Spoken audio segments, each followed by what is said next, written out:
அல்லாஹுவை அறிந்து கொள்ளுங்கள், அல்லாஹ்விடத்திலே பாவ மன்னிப்பை தேடுங்கள்.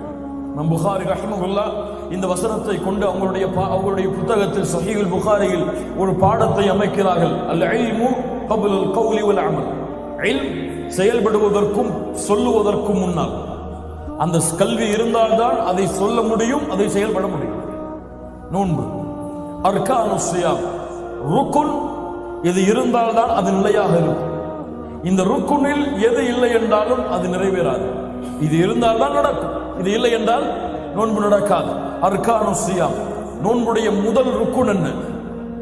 முதல் நோன்புடைய ருக்குன் இது இருந்தால் நோன்பு. அந்நியா, என்ன? நியத், நியத்தை மேற்கொள்ளுதல்.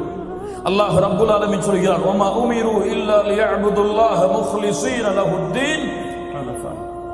அல்லாஹ் ரப்புல் ஆலமீன் அல்லாஹுவை இக்லாஸோடு வணங்க வேண்டும் என்பதை அல்லாஹ் ரப்புல் ஆலமீன் கட்டளையிட்டிருக்கிறான். இதை தவிர வேறு கட்டளை அல்லாஹ் கொடுக்கவில்லை. இக்லாஸ் நியாவோடு தொடர்புபட்டது.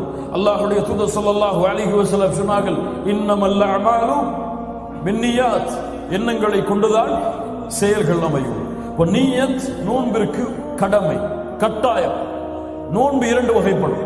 நோன்பு ஒன்று ஃபர்தான நோன்பு, இன்னொன்று நஃபிலான நோன்பு.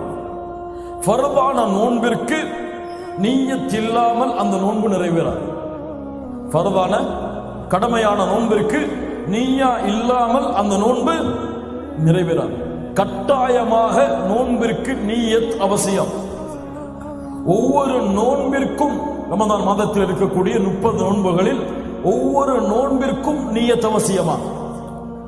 நியத்து இல்லாமல் ஜும்ஹூர் உலமா, ஒட்டுமொத்த உலமாக்களுடைய கூட்டம் சொல்லுகிறது, இத்திஃபாக், ஒன்று சேர்ந்து ஒவ்வொரு நோன்பிற்கும் நியத் இல்லாமல் அவர் நோன்பை தொடர்ந்தால் அந்த நோன்பு அவருக்கு நிறைவேறாது. மாலிக் ரஹ்மஹுல்லாஹ் அவருடைய வழியை பின்பற்றுபவர்கள் மட்டும் இதிலிருந்து விதிவிலக்கு. 30 நாட்களுக்கும் ஒரு நியத்து போதும். மாலிக் அவர்களிடத்தில், அவர்களை தவிர இருக்கக்கூடிய அனைத்து உலமாக்களிடத்திலும் ஒவ்வொரு 30 நாளில் ஒவ்வொரு நாளுக்கும் நியத் அவசியம். எப்படி? ஃபஜ்ருடைய வக்துக்கு முன்னால், ஃபஜ்ருடைய வக்துக்கு முன்னால் அவன் அடுத்த நாளுடைய நியத்தை செய்திருக்க வேண்டும். அல்லாஹ்வுடைய தூதர் ஸல்லல்லாஹு அலைஹி வஸல்லம் சொன்னார்கள், ஆதாரம், மன் லம் யுபய்யித் ஸியாம் கப்ல அல் ஃபஜ்ர் ஃபலா ஸியாம். யார் ஒருவன் நியத் இல்லாமல் நோன்பை அடைகிறான் அவனுக்கு நோன்பு கிடையாது. யாருடைய ஹதீஸ்? அல்லாஹ்வுடைய தூதர் முஹம்மது ரசூலுல்லாஹ் ஸல்லல்லாஹு அலைஹி வஸல்லம் அவருடைய ஹதீஸ். எப்படி? ஃபர்தான நோன்பிற்கு ஃபஜ்ருடைய வக்திற்கு முன்னால் நியத்தை மேற்கொள்வது கட்டாயம். அது இல்லாமல் நோன்பு கிடையாது. நஃபிலான நோன்புக்கு நியத் ஃபஜ்ருக்கு முன்னால் இருக்க வேண்டும் என்ற அவசியம் கிடையாது. என்ன ஆதாரம்?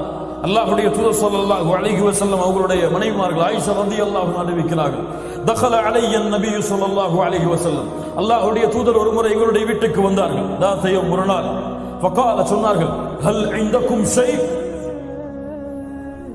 ஏதாவது இருக்கிறதா? காலை நேரம். ஹல் இந்தக்கும் ஷை, ஏதாவது இருக்கிறதா? என்ன இருக்கிறது கேட்கிறார்கள். தங்கம் இருக்கிறதா, வெள்ளி இருக்கிறதா, வைடூரியம் இருக்கிறதா, மரகதம் இருக்கிறதா என்று கேட்டார்களா? என்ன கேட்டார்கள்? சாப்பாடு.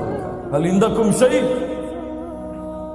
ஆயிஷா রাদিয়াল্লাহு அன்ஹா சொன்னார்கள், லா யா ரசூலல்லாஹ். சுப்ஹானல்லாஹ். ஒரு நாள் உங்களுடைய வீட்டில் கேட்டு பதில் இல்லாமல் இருக்குமா? பதில் இல்லாமல் யாருடைய வீடாவது இருந்திருக்கிறதா வாழ்நாளில்? முஹம்மது ரசூலுல்லாஹ். ஹல் இந்தக்கும் ஷை, லா யா ரசூலல்லாஹ், ஃபஇன்னி இதன் ஸாஹிம். அப்படி என்றால் நான் நோன்பு. சுப்ஹானல்லாஹ். அப்படி என்றால் நான் நோன்பு. இது எந்த நேரம்? பகல் நேரம். இந்த நேரத்திலே கருத்து வேறுபாடு இருக்கிறது. எந்த நேரத்திலே நஃபிலான நோன்பை சொன்னால் நோன்பாக கடமையா? ஏற்றுக்கொள்ளப்பட்ட எல்லா உலமாக்களுடைய கருத்து என்னவென்றால், கபல ஜிவால், சூரியன் நேர் உச்சியில் வருவதற்கு முன்னால் எந்த நேரத்திலும் அவர் குடிக்காமல், காலையிலிருந்து குடிக்காமல் பசியாக இருந்தால் அவர் எந்த நேரத்தில் வேண்டுமானாலும் நியத்தை கொண்டு நோன்பை நோக்கலாம். எப்போது? சூரியன் நடு உச்சிக்கு வருவதற்கு முன்னால் எந்த நேரத்தில் வேண்டுமானாலும் காலையிலிருந்து பசியாக தாகத்தோடு இருந்தால் அவர் நோன்பை தொடரலாம். இது எந்த நோன்புக்கு? நஃபிலான. ஃபர்தான நோன்புக்கு நியத் அவசியம். நியத்தை வாயால் மொழிவதா மனதால் சொல்லுவதா? வாயால் எப்படி மொழிவது? நவைத்து சௌமமதின் நன்னதாயி பரதி ரமதான, அது போன்ற இதுவெல்லாம் பிதா, இதுவெல்லாம் ஆதாரம் இல்லாத செயல்பாடுகள். எல்லா உலமாக்களிடத்தில் தனிப்பட்ட கருத்தல்ல, எல்லா உலமாக்களுடைய ஒட்டுமொத்த கூட்டமும் சொல்லுகிறது, நீயாவை வாயால் மொழிதல் பிதா, மார்க்கத்தில் புதுமையை ஏற்படுத்துதல். நீயா உள்ளம் சம்பந்தப்பட்டது, எண்ணம் உள்ளம் சம்பந்தப்பட்டது. உள்ளத்திலிருந்து அதை மொழிவதுதான் கடமையாக எல்லா அமல்களிலும். தொழுகையில் பார்த்தால் நிற்பார், தக்பீரை கட்டுவார், தொழுகிறேன் இமாமை முன்னோக்கி கிபிலாவை முன்னோக்கி 2 ரக்காத்துகள், சரியா வராது. அது மறுபடியும் தொழுகிறேன் இமாமை முன்னோக்கி 2 ரக்காத்துகள் கிபிலாவை முன்னோக்கி வராது, மறுபடியும் இப்படி அவருக்கு ஃபர்து தொழுகை முடிந்துவிடும் அளவுக்கு நியத்தை மேற்கொண்டு கொண்டே இருப்பார். அதுவெல்லாம் ஏற்றுக்கொள்ளப்பட்ட நீயா கிடையாது. நீயா உள்ளம் சம்பந்தப்பட்டது. நாளை நோன்பு நோக்கிறேன், அவ்வளவுதான். நாளை நோன்பு நோக்கிறேன், மனதால் எண்ணினால் போதும். அதுதான் சுன்னா, அதுதான் குர்ஆன் சுன்னாவுடைய வழிகாட்டல். நியத்தை வாயால் மொழிதல் பித்ஆ, மார்க்கத்தில் புதுமையை ஏற்படுத்துதல்.